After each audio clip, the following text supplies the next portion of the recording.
नमस्कार दोस्तों, स्वागत है आज की इस वीडियो में। दोस्तों आज की इस वीडियो में बात करेंगे कि नए कानून के तहत जो भरण पोषण होगा कितना और कैसे मिलेगा, चाहे वो वाइफ हो या बच्चे हो या माता पिता हो। तो जो मेंटेनेंस का क्या रेट होगा, मेंटेनेंस किस हिसाब से मिलेगा और नए वाले कानून में मेंटेनेंस के बारे में क्या बताया गया है। तो दोस्तों बिना टाइम को वेस्ट किए वीडियो शुरू करते हैं। आप लोग को यकीन दिलाना चाहता हूँ, ये वीडियो वास्तव में बहुत ही इंटरेस्टिंग और आप सभी के लाइफ में बहुत ही यूजेबल होने वाली है। दोस्तों भारतीय नागरिक सुरक्षा संहिता 2023 1 जुलाई से लागू हो चुका है। दोस्तों अध्याय 10 में पत्नी, बच्चों और माता पिता से संबंधित भरण पोषण कानून के प्रावधान के बारे में बताया गया है। इस अध्याय की धारा 144 उन व्यक्तियों पर लागू होती है जो पर्याप्त साधन के बावजूद अपने परिवार का भरण पोषण करने में असमर्थ होते हैं। दोस्तों इस धारा के अंतर्गत प्रथम श्रेणी मजिस्ट्रेट को ऐसे व्यक्ति को भरण पोषण देने का अधिकार दिया जाता है।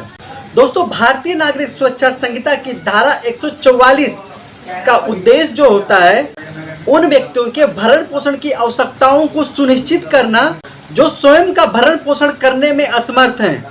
दोस्तों यह धारा विशेष रूप से उन मामलों में सहायक है जहां पति, पिता या पुत्र अपने कर्तव्यों का निर्वहन नहीं कर रहे हैं। दोस्तों इस धारा के तहत मजिस्ट्रेट को यह अधिकार दिया गया है कि वह ऐसे व्यक्तियों को भरण पोषण भत्ता देने का आदेश दे और इस आदेश का पालन न करने पर आवश्यक दंड का प्रावधान करें।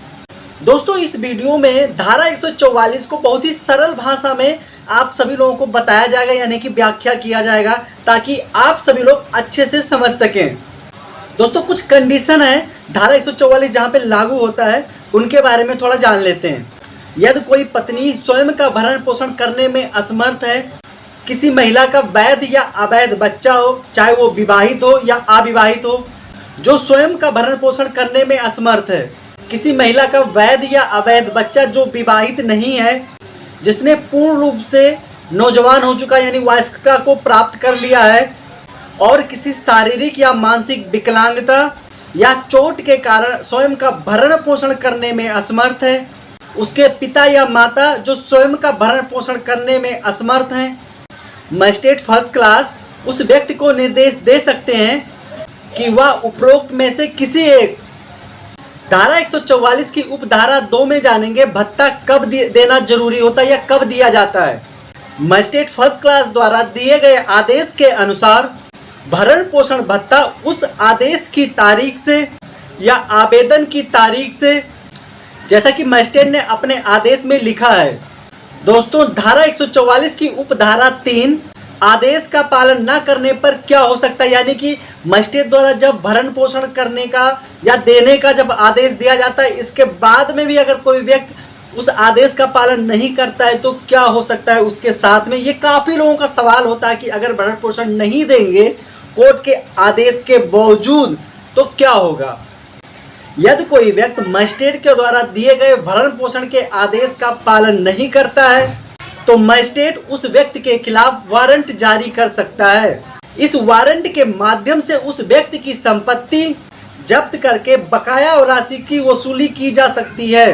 यदि बकाया राशि वारंट के माध्यम से वसूल नहीं होता है तो मजिस्ट्रेट उस व्यक्ति को 1 माह तक कारावास की सजा सुना सकता है जब तक कि वह भुगतान ना करे। दोस्तों इस चीज़ को थोड़ा उदाहरण के साथ में समझते हैं। कल्पना करते हैं कि एक व्यक्ति है जिसका नाम राम है, जिसके पास पर्याप्त साधन है और वह अपनी पत्नी सीता का भरण पोषण बिल्कुल नहीं करता है। तो सीता ने क्या किया, मजिस्ट्रेट के पास में भरण पोषण के लिए आवेदन डाल दिया। मजिस्ट्रेट ने राम को आदेश दिया कि वह सीता को 10,000 रुपये प्रतिमाह भरण पोषण के रूप में दे। दोस्तों राम ने इस आदेश का पालन नहीं किया तो मजिस्ट्रेट ने उसकी संपत्ति जब्त कर ली और बकाया राशि की वसूली की। यदि वसूली संभव नहीं होती है तो राम को कारावास की सजा हो सकती है। धारा 144 की उपधारा 4 भरण पोषण भत्ते से वंचित करने की शर्तें। आखिर कौन से ऐसी शर्तें ग्राउंड है जिस आधार पर बच्चे, पत्नी, माँ बाप उनको भरण पोषण से वंचित किया जा सकता है। धारा 144 के अनुसार यदि पत्नी किसी अन्य पुरुष के साथ अवैध संबंध में है तो उसे अपने पति से भरण पोषण भत्ता प्राप्त करने का अधिकार नहीं होगा।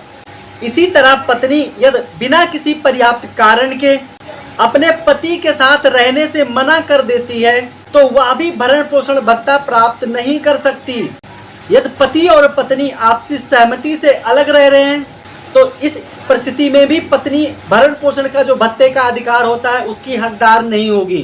धारा 144 की उपधारा 5 आदेश को रद्द करने का अधिकार। दोस्तों, मजिस्ट्रेट को यह अधिकार है कि यदि यह साबित हो जाए पत्नी अवैध संबंध में है या बिना किसी उचित कारण के अपने पति के साथ रहने से मना कर रही है तो वह आदेश को रद्द कर सकता है। दोस्तों, आशा करता हूँ ये वीडियो आप सभी लोगों को बहुत अच्छा लगा होगा, तो प्लीज़ लाइक करना बिल्कुल मत भूलना।